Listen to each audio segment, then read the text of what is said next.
Hey everyone, welcome to the channel where I share creepy and scary stories that will give you chills.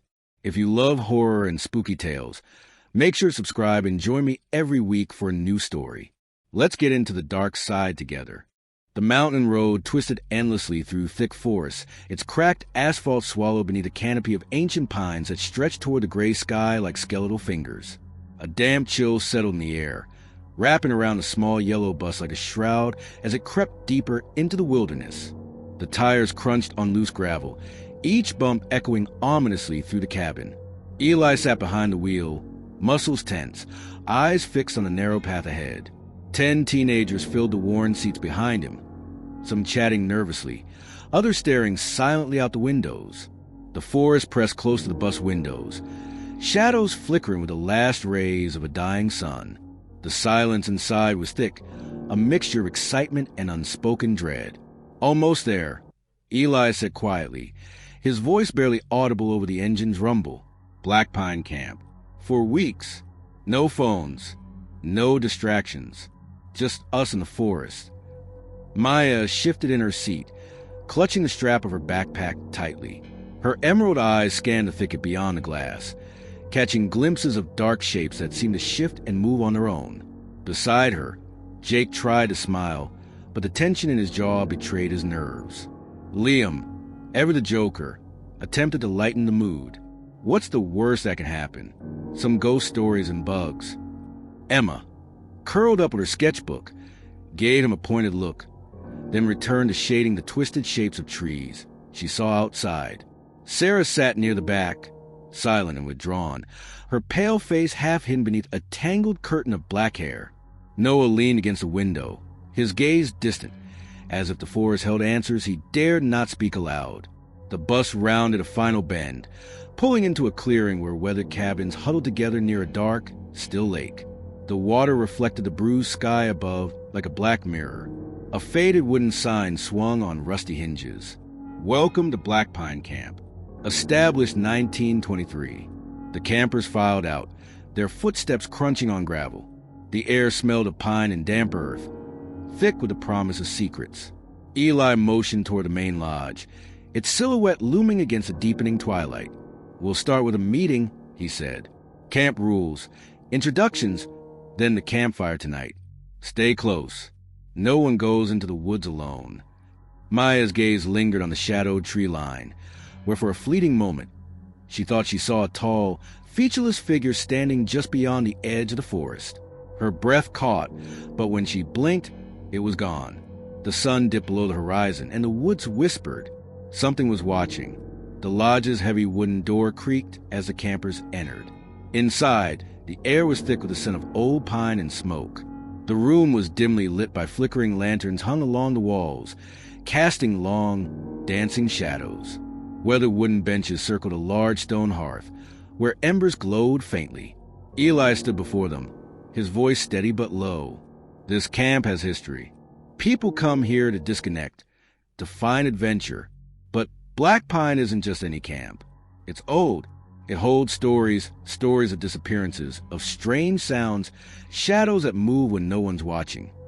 He paused, letting the silence hang heavy. Maya's eyes were fixed on the dying fire, her fingers twitching nervously. "Your safety depends on one thing: stick together. No one wanders off alone. We follow the paths, we check in, and we trust each other." Jake exchanged a nervous glance with Liam, who shrugged as if to say, "Whatever." "Tonight, we'll have a campfire meeting outside," Eli continued. "We'll share stories, some true, some folklore. But remember, there's truth in every story here." The group settled onto the benches, the quiet crackle of fire and the distant hoot of an owl the only sounds. Outside, the wind began to stir, rattling the windows with a soft, eerie moan. Maya's heart pounded as her gaze drifted again to the window, to the black forest beyond. A flicker of movement, no, a shape, caught her eye. A tall figure stood just beyond the trees, featureless and still. She blinked. It was gone. Later, the campers gathered around the fire pit, the flames flickering in the growing darkness. The air was sharp and cold, every breath a cloud of mist. Faces were illuminated by firelight, eyes bright with nervous excitement. Eli began, voice low and steady. Black pine holds secrets. Some say there's a faceless being here. No eyes, no mouth, no features, just a blank slate. They say if you look at it directly, you see the faces of those it's taken, frozen and screaming. Maya swallowed hard, her hands clenched in her lap. Sarah spoke quietly. My brother disappeared here last year. No one knows what happened. Some say he saw it. A nervous laugh broke the tension. Liam's attempt to dismiss the fear, but it was hollow. Suddenly, a rustling came from the tree-line. The campers froze, eyes scanning the darkness beyond. A chill swept over the group as a faint whisper rose in the trees, barely audible but unmistakable. Look away. The fire flickered violently. Shadows seemed to stretch and bend, twisting into grotesque shapes. Maya's breath caught. Something was there, watching, waiting. The night grew colder. The fire sputtered, struggling against the chill that seeped from the forest. Whispers grew louder, swirling through the air like 1,000 lost voices. Suddenly, a scream shattered the night, a sound so raw and primal it made hearts seize. The campers scrambled, panic breaking loose. Eli shouted orders, but the chaos had begun. From the edge of the trees, the faceless figure emerged, its surface shifting grotesquely with dozens of tiny, distorted faces frozen in silent screams. The campers huddled close, eyes wide with terror. The nightmare had begun. Egan was the nightmare none of them could have imagined.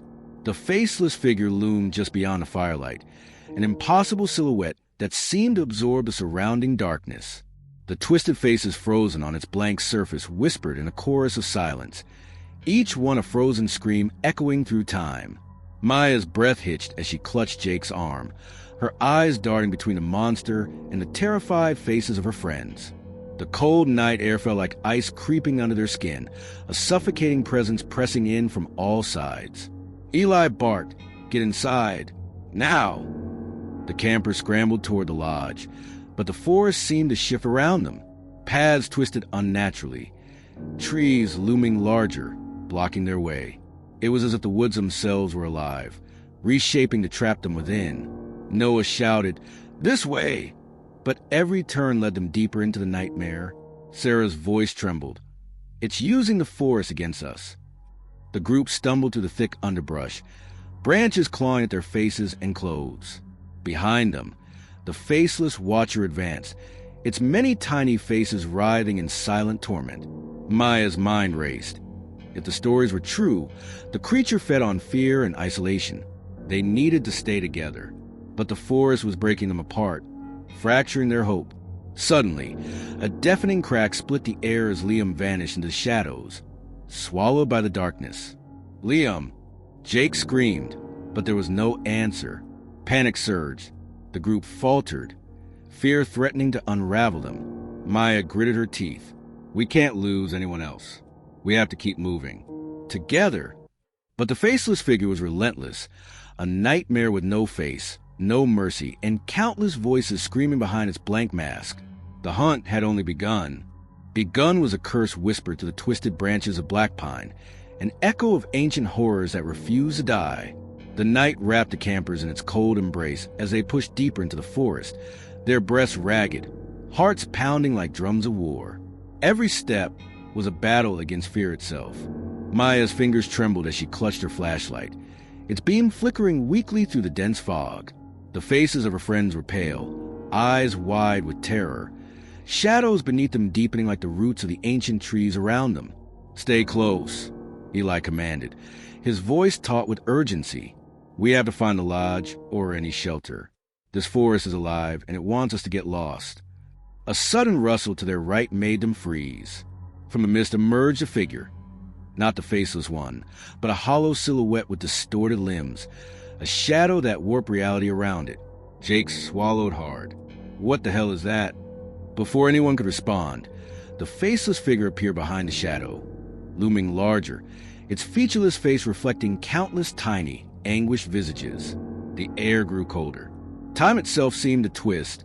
Seconds stretched, then snapped, disorienting them. Maya stumbled, feeling her grip on reality slip. Sarah gasped, It's bending time. We can't trust our senses. Noah tried to steady the group, but even his calm was fraying. Suddenly, a blood-curdling scream pierced the air, not from the forest, but from inside their own minds. Maya realized the faceless creature was invading more than their bodies.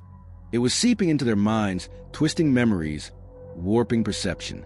They were trapped in a nightmare that bent time and space, with no escape. The hunt was far from over.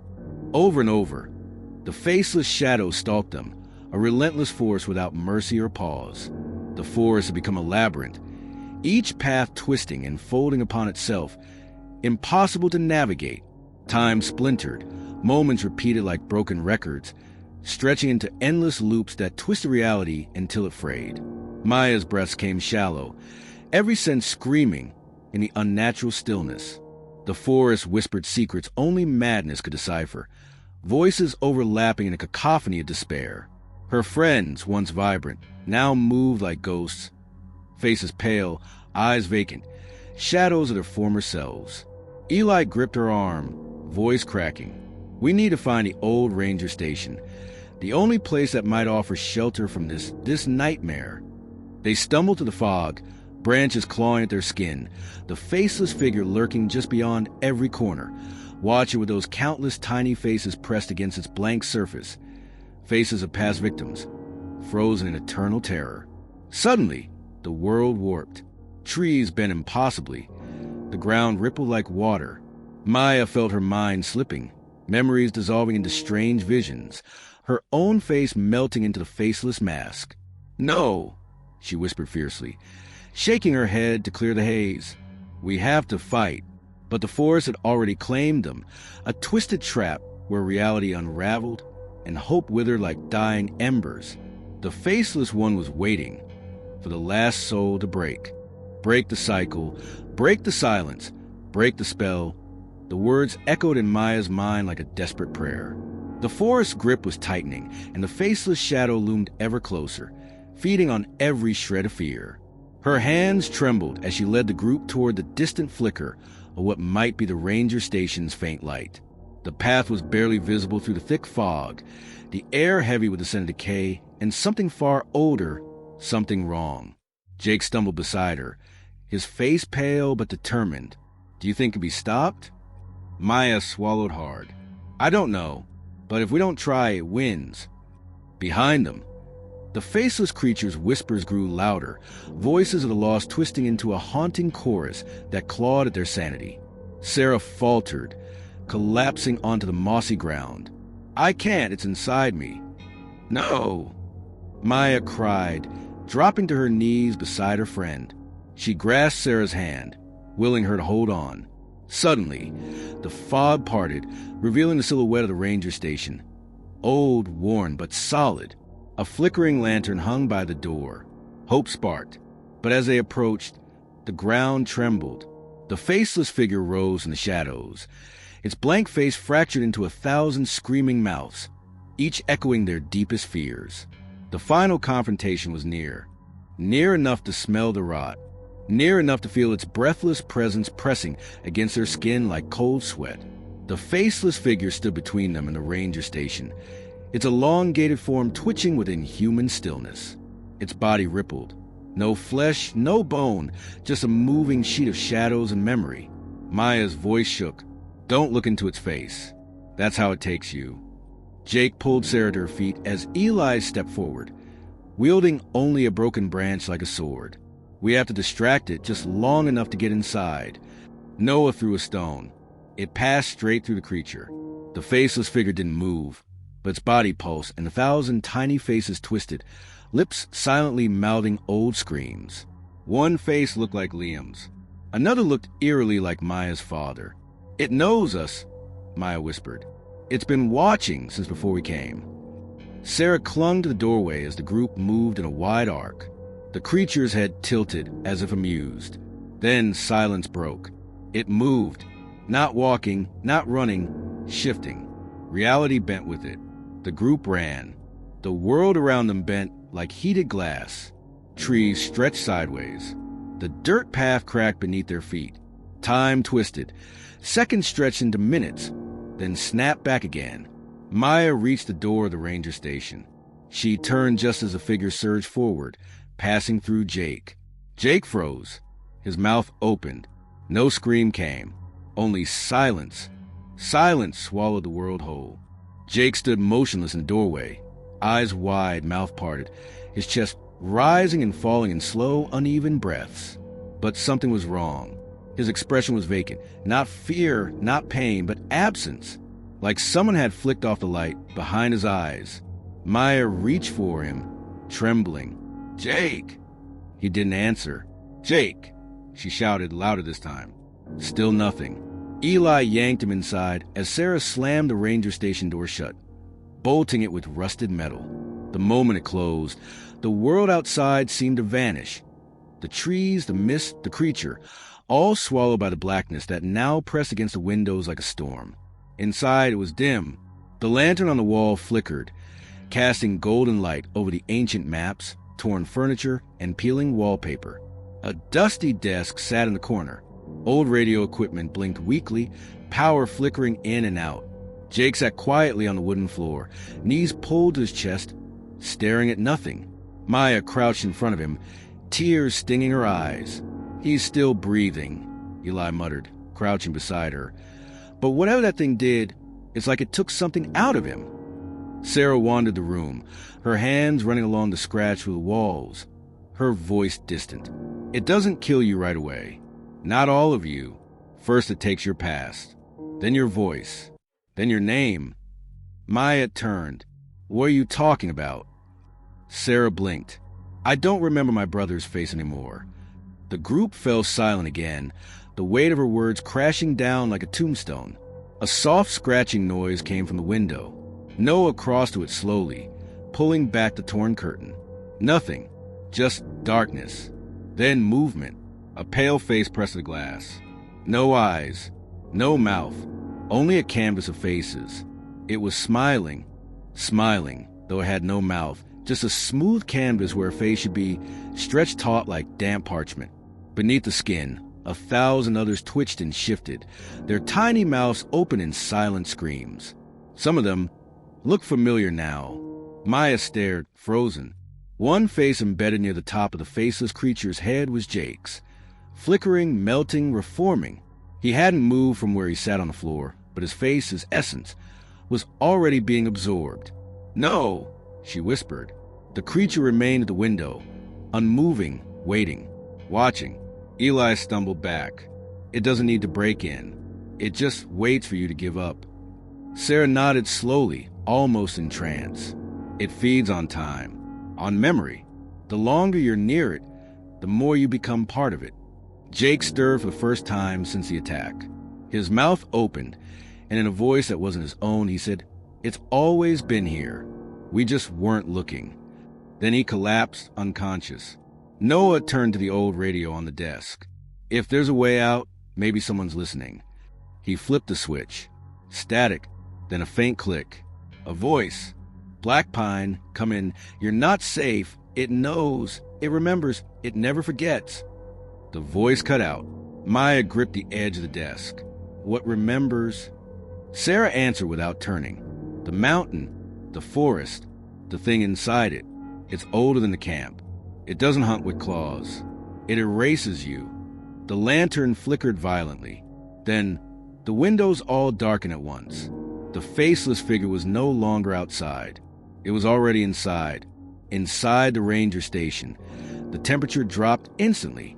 Breath steamed in the air, and the wooden walls groaned as if the building itself were in pain. The lantern sputtered, shadows stretching unnaturally across the floor, like tendrils reaching for their feet. Maya spun around. No door had opened. No window had shattered. But the faceless thing was there, not fully materialized, but forming. Its presence curled in the corners of the room, like smoke that thickened into shape. Sarah backed into a wall, eyes wide. It doesn't break in like an animal. It seeps in like a thought. Jake stirred again, moaning softly. "Don't remember me," he whispered. "If you remember me, it keeps me." Eli grabbed his shoulder. "Jake, stay with us." But Jake's skin was cold, too cold. His veins darkened as though something was growing beneath them. Noah held the radio mic in shaking hands. "We need help. Anyone, please respond." Static. Then, too late. The voice was Jake's. But Jake hadn't spoken. The creature was fully formed now, towering in the center of the room. Its featureless face slowly turned toward each camper in turn.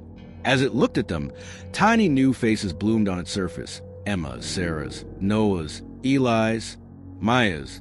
"No," she said, stepping forward. "You don't get to win."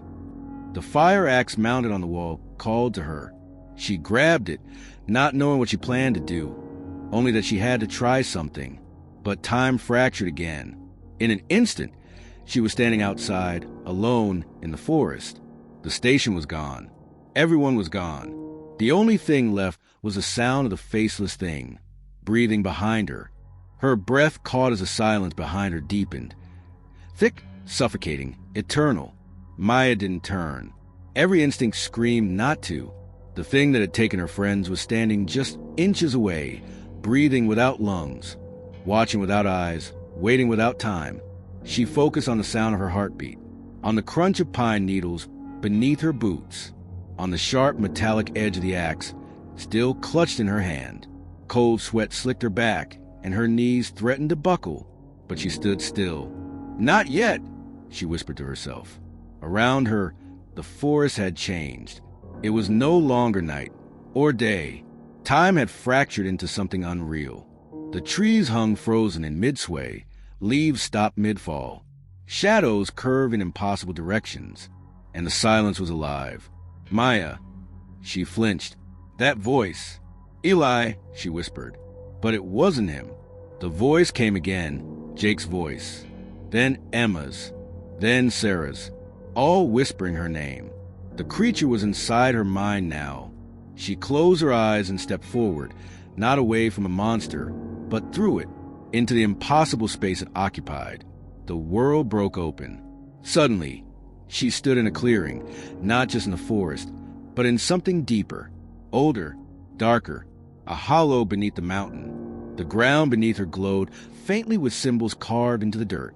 Hundreds of faces stared up from the soil. Faces of campers, rangers, hikers, generations of the forgotten.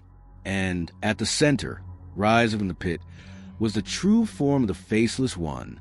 It was massive, hunched like a beast, but its face, or what stood in place of it, was a writhing mass of memory.